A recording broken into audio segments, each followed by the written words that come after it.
warahmatullahi wabarakatuh. Selamat siang teman-teman FKM. Kembali lagi di FKM Podcast. Bagi teman-teman nih yang baru aja singgah di YouTube channel FKM Unimus, selamat datang di FKM Unimus atau di YouTube channel FKM Unimus. Nah, FKM Podcast sendiri ini di sini akan ada berbagai ilmu kesehatan dan peranan untuk tenaga kesehatan atau lulusan tenaga kesehatan masyarakat. Nah, hari ini tepat tanggal 1 Desember 2021 memperingati Hari HIV/AIDS Dunia. Tema untuk tahun ini saya ambil dari salah satu kutipan WHO, akhiri ketimpangan, akhiri AIDS, yang artinya menjangkau orang-orang di seluruh dunia yang masih kurang sadar akan bahayanya penyakit HIV/AIDS. Nah, di sini kita akan bincang-bincang dengan salah satu dosen promosi kesehatan dan ilmu perilaku kesehatan kepada Bapak Rohani SKM MKes. Selamat siang Bapak. Selamat siang Mbak Mi. Bagaimana kabarnya Bapak? Alhamdulillah sehat. Nah, karena untuk memperingati Hari HIV/AIDS Dunia Bapak, kita akan berbincang-bincang sedikit nih tentang HIV, Ya. terutama untuk remaja-remaja di luar sana Bapak. Ya. Nah, apakah HIV dan AIDS itu berbeda Bapak, atau memang HIV/AIDS itu adalah satu penyakit yang sama? Ya, kalau bicara tentang HIV dan AIDS, ya, HIV itu adalah virusnya, ya, Human Immunodeficiency Virus, atau virus yang menyerang sistem kekebalan tubuh manusia.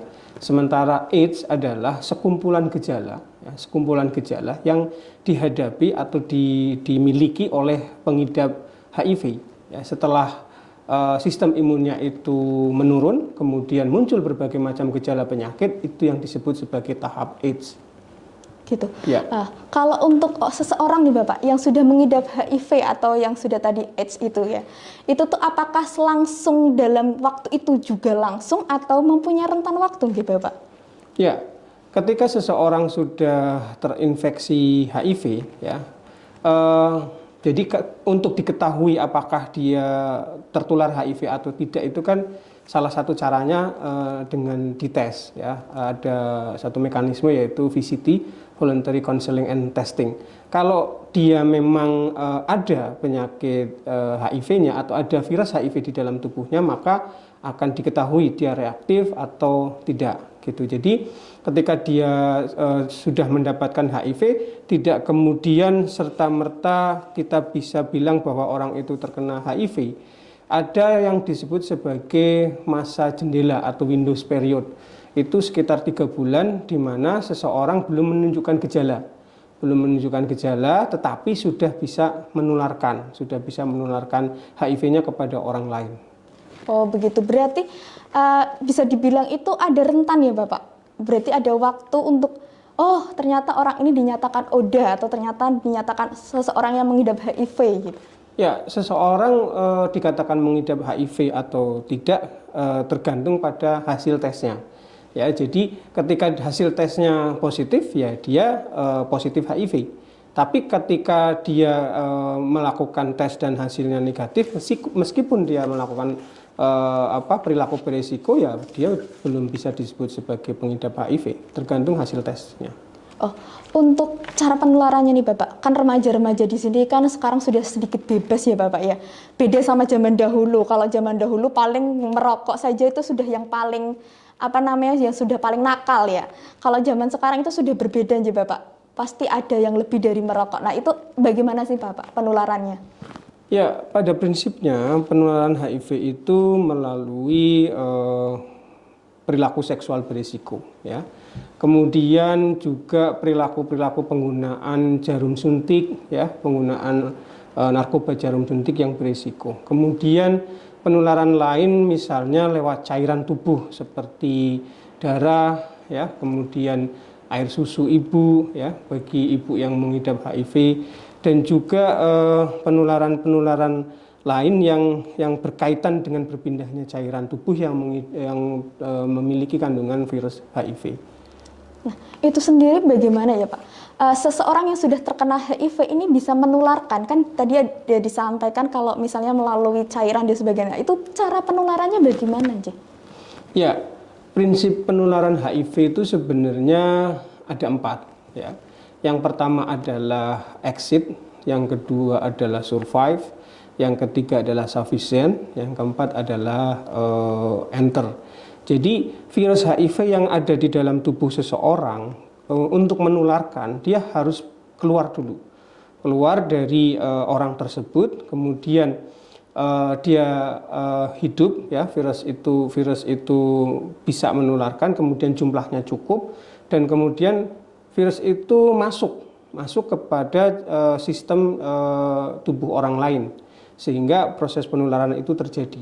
Kalau memang itu tidak terpenuhi, maka sebenarnya virus HIV tidak bisa menular gitu. Oh, disampaikan kan menular nih Bapak, kan banyak sekali di luaran sana yang menyampaikan bahwasanya kebanyakan HIV AIDS itu berada di kalangan LGBT. Apakah itu benar atau semua kalangan, entah itu mau heteroseksual, mau homoseksual, mau anak-anak atau apapun itu manusia di dunia ini bisa terkena HIV? Ya, pada prinsipnya HIV itu tidak milik satu golongan saja. HIV itu bisa menular, berisiko menular kepada setiap orang sebenarnya. Nah, kenapa HIV itu bisa menular? Tentu karena orang tersebut melakukan perilaku-perilaku berisiko tadi yang sudah saya sebutkan, misalnya melakukan hubungan seksual berisiko tanpa pengaman, kemudian dia melakukan injecting drug user, penggunaan narkoba jarum suntik dan lain sebagainya. Baik itu pada homoseksual, baik itu pada heteroseksual, pada siapapun itu HIV memiliki resiko untuk menular. Berarti untuk kalangan remaja ini Bapak, berarti untuk kalangan remaja pun juga bisa aja, atau hanya orang dewasa saja yang akan terkena? Ya, untuk kalangan remaja pun bisa saja terkena ketika remaja itu juga melakukan perilaku seksual berisiko. Data yang ada itu memang di HIV itu banyak menular di kalangan muda dan juga golongan-golongan produktif. Artinya memang HIV itu bisa menular di setiap kelompok masyarakat. Tadi kan pernah disampaikan bahwasanya seorang ibu yang terkena HIV atau ODA itu bisa menularkan kepada anaknya. Apakah itu benar? Atau misalnya jika tidak benar, berarti ada program lain yang bisa membuat seorang anak yang lahir nanti tidak teridap HIV/AIDS? Ya, bagi ibu yang terkena HIV itu ketika dia hamil, dia memiliki resiko untuk menularkan HIV kepada anaknya, kepada bayi yang dikandungnya. Jadi penularan HIV dari ibu hamil kepada janinnya itu mempunyai 3 tahapan sebenarnya. Yang pertama adalah resiko menular saat dia hamil atau anak ada di dalam kandungan. Yang kedua adalah saat proses melahirkan, dan yang ketiga adalah saat proses menyusui, ya. Sehingga memang bagi ibu yang hamil dan dia positif HIV, maka harus diperhatikan, harus mendapatkan perhatian. Ya, misalnya saat dia hamil, dia harus meminum ARV supaya CD4-nya bagus dan viral load-nya turun.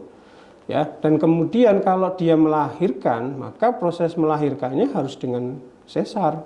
Ya, harus dengan sesar karena itu meminimalisir proses penularan. Yang ketiga, saat dia menyusui, ya, mengganti air susunya dengan susu formula, ya. Jadi proses penularan itu kalau kita hitung resikonya itu saat hamil itu sekitar 7%, saat melahirkan itu sekitar 15%, dan saat menyusui itu sekitar 13%. Total penularannya itu sekitar 35%. Tapi ketika ibu hamil kemudian mengkonsumsi ARV dan dia melahirkan dengan sesar, kemudian mengganti air susunya dengan susu formula, maka resiko penularannya menjadi kecil. Ya, itu hanya tinggal sekitar 2% saja. Oh, berarti bisa juga ya Bapak, seorang ibu tidak menularkan ke anaknya kalau melakukan 3 tahap tadi, Pak? Iya, yang paling penting sebenarnya adalah ibu itu mendapatkan perhatian, kemudian dipantau saat hamilnya, ya, mendapatkan pengobatan, ya, meminum ARV sehingga CD4-nya bagus, lalu viral load-nya itu dalam kondisi yang rendah atau undetect, ya, lalu saat melahirkan itu dengan melahirkan dengan sesar dan mengganti air susunya dengan air susu formula, itu resikonya kecil. Oh, baik.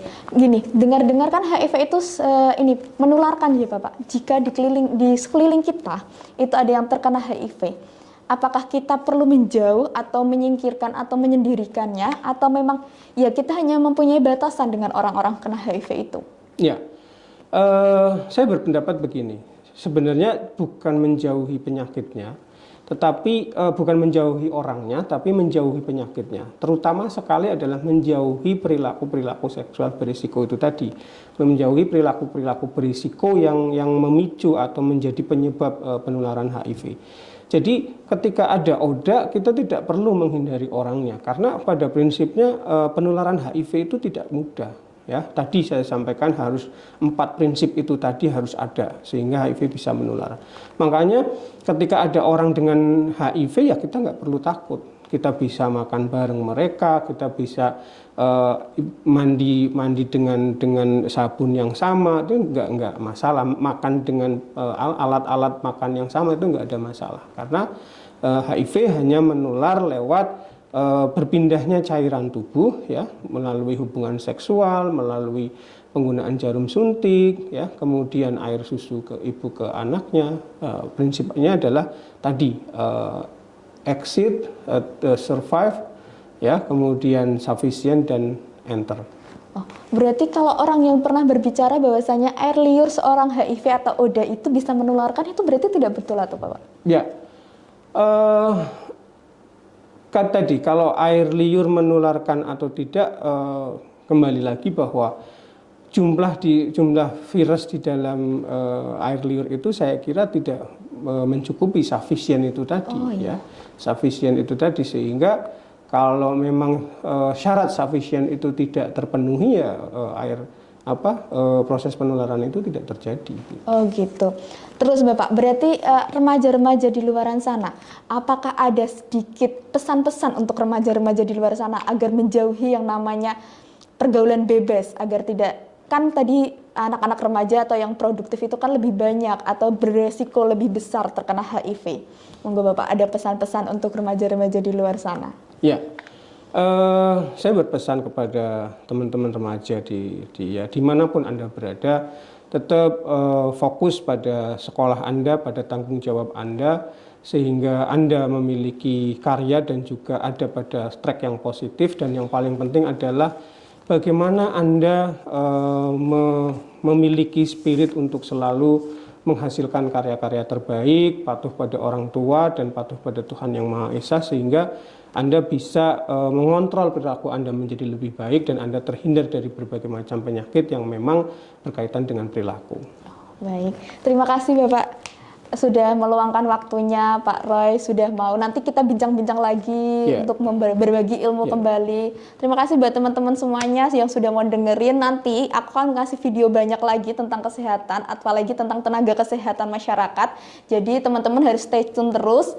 Tungguin di YouTube kita. Nanti kita bakalan sering-sering sharing-sharing dengan dekan, entah guru atau entah dosen-dosen yang ada di sini atau pakar-pakar kesehatan lainnya. Jadi teman-teman FKM jangan lupa untuk lebih belajar lagi tentang kesehatan, apalagi kan remaja sekarang itu banyak banget yang terkena banyak penyakit, terus pergaulannya sangat bebas ya Bapak ya. Jadi sekarang harus jaga kesehatan, jaga imun, dan mau ngucapin terima kasih banyak buat teman-temannya. Wassalamualaikum warahmatullahi wabarakatuh.